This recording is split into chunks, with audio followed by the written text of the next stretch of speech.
Hi there, welcome to the video, welcome back if you're a return viewer. My name's Kerry.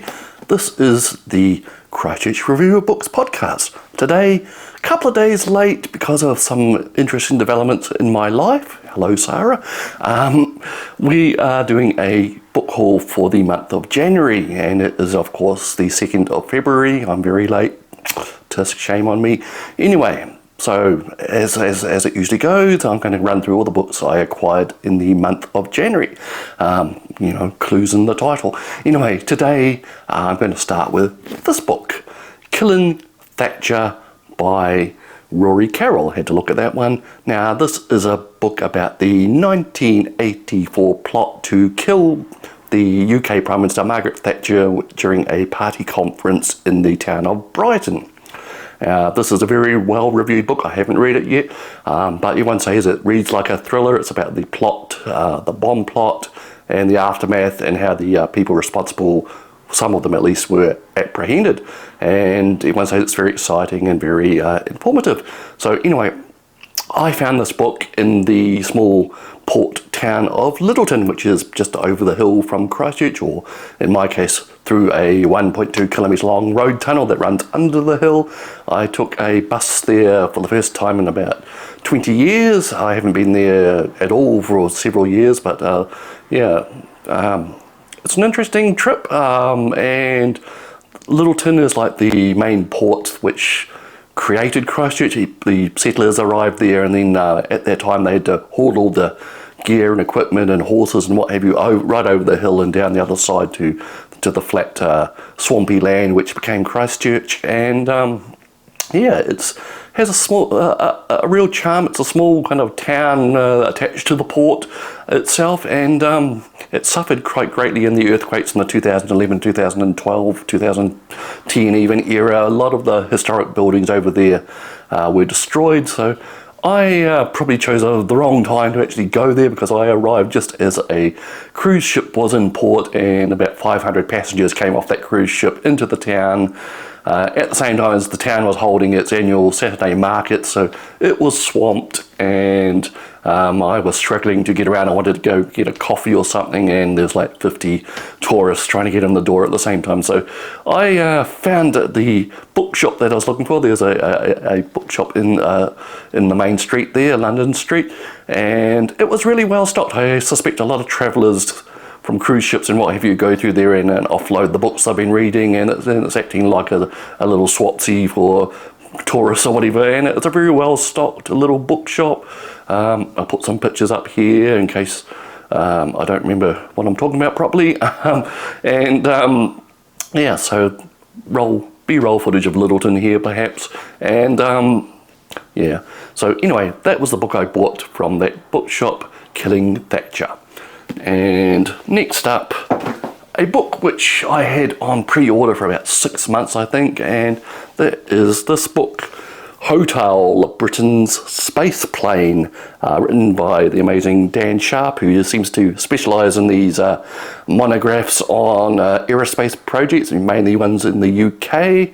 I have his earlier book about the Mustard project, which is like a British space shuttle project, which of course never bore fruit, and that was published under the Secret Projects series. And he writes these excellent books. He digs deep, gets all the archive stuff. Now, HOTOL, in case you're not familiar, was a 1980s UK project which came out of the dark really, and was announced eventually to develop a single stage to orbit spacecraft. Now the unique thing was it would take off like a normal plane from a runway, or in its earlier incarnations maybe on a trolley, and it would fly up to a certain altitude, and then it had a unique engine that was invented by a gentleman called Alan Bond, and this engine would suck rocket fuel out of thin air. Basically it would bring oxygen into the engine, and a unique cooling system made from hundreds of microscopic pipes would cool the oxygen into rocket fuel basically, and it would use this rocket fuel to get into orbit. Now, it went through all sorts of incarnations and design changes, and this book really covers it all. There's diagrams, artwork, memos, every iteration of HOTOL. And of course, towards the end of the project, it got quite denuded, quite cut down. They basically abandoned the air breathing rocket type thing, and they wanted to launch it from the back of a Russian transport plane. And yeah, by the end, HOTOL really wasn't HOTOL at the end. And it, of course, needless to say, it was never built. The idea for the engine went on to another project called Skylon, which was a private industry project, and that's recently kind of died a quiet death as well. Anyway, this book was pre-ordered from Blackwell's in the UK and eventually shipped on Christmas Eve. So that was a little surprise, and a big chunk of money came out of my account at that time of year. And it arrived in January, and I haven't read it yet, but I've looked at all the pictures and they're very pretty indeed. So that is HOTOL, Britain's Spaceplane by Dan Sharp. Okay, next up, another book I had on pre-order via Amazon this time was Moderan by David Bunch. I think I mentioned this in a previous video. Now, Moderan stories, I were introduced to them by, I think it was the Book Pilled YouTube channel with a gentleman, Matt.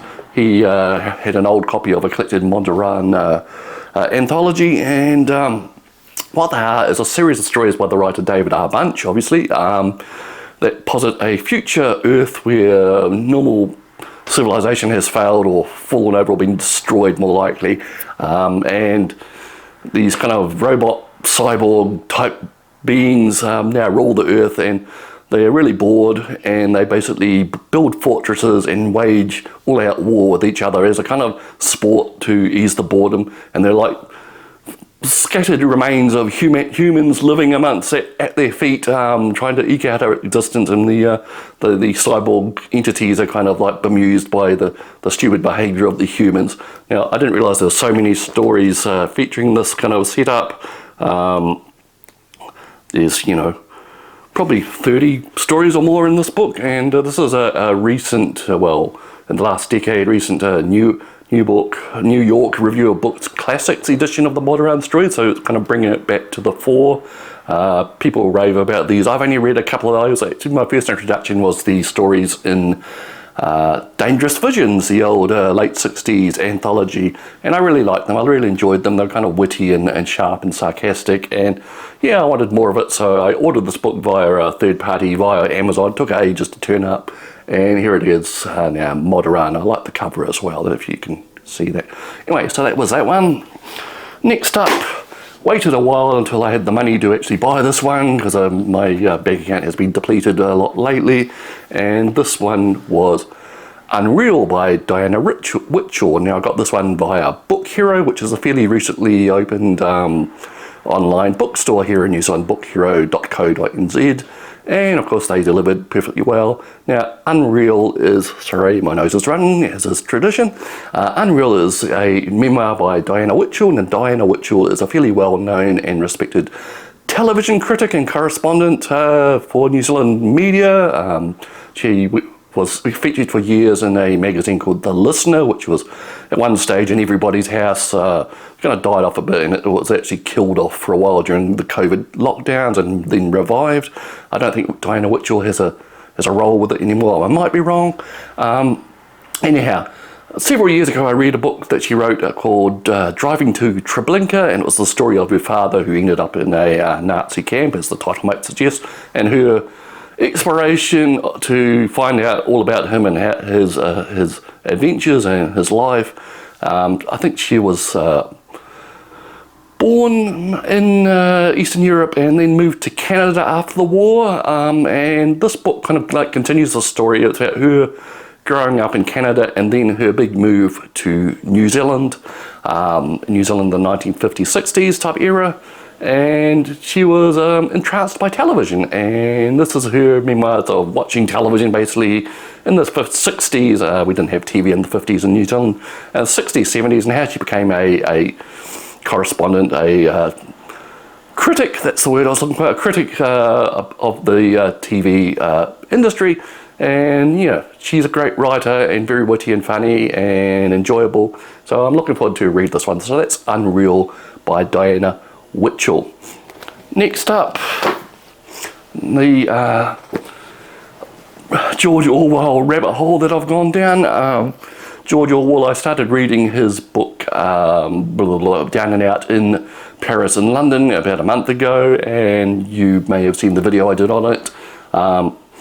I just find him an astonishingly clear voice from, almost a century ago, talking about things which still persist in bugging our situation. Mainly the thing that's on my mind at the moment is the rise of fascism, right-wing totalitarianism, and Orwell had an awful lot to say about it. He was very strong. Of course, everyone knows 1984, his warning about totalitarian states, but he had a lot more to say in his essays and other stories. And I became interested in the man himself, how he thought, how he was brought up. So I started reading another collection of his essays. I think it's called something like Books versus Cigarettes, which are kind of short essays he had published in magazines. I'm partway through that. In the meantime, I went down a rabbit hole online trying to find what was seen as the best George Orwell biography, and of course everybody has a different answer to that. So narrowed it down to 2 or 3. One was a biography that came out in the 80s by a gentleman called Crick, and that one was revised a few years back, maybe a decade ago, and I ordered a copy of the revised edition. In the meantime, I looked for other ones, and like the total sucker I am, I ended up buying most of them. And this one is a kind of an oblique biography, biography or story of Orwell's life. It's called Orwell's Roses by Rebecca Solnit. This looks at Orwell's life via the angle of his love of gardening and nature, and apparently branches out into a whole lot of different areas about smuggling of plants and all sorts of things like that.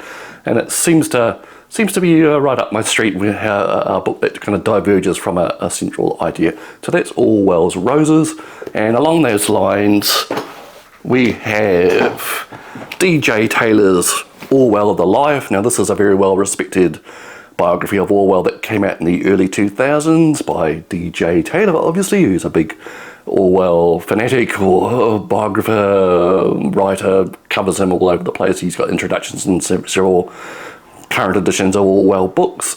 Now this obviously talks about Orwell's life, and a year or two ago D.J. Taylor discovered a whole lot of more material about Orwell. Well, he didn't discover a year or two ago, he wrote a book about a year or two ago, and so he has put out Orwell The New Life. Now this, as I just mentioned, it uses a whole lot of new material that's been uncovered, letters from girlfriends and archival material and all type of stuff which has come to light since his original book was published, and he's put it all together in a very thick, chunky paperback. Kind of like essays about each era of Orwell's life, using the new material as a basis or a way to describe it. So it's sort of another biography, but sort of different. It's sort of a kind of overview of various eras with the new information threaded through it. So that is Orwell The New Life by D.J. Taylor, sorry. When I'm going to get around to reading any of the stuff, I don't know. I may start on this one soon, which will probably lead me to this one. Still got a couple other books on the go. The Orwell Essays book, of course. So it's Orwell all the time. Maybe I'll get bored with him soon or maybe later. Anyway, and I think that pretty much wraps it up for the January thing. I am pretty much busy working most of the time. Like I said earlier, things are going on in my private life which I weren't expecting, but things are looking up in that area anyway. So we'll be back with a review of Bullshit Jobs. Interesting saying that, isn't it? Which is David Graeber's book about bullshit jobs, basically, and I finished that a few days ago. So I'm just thinking how to put it in a simple review.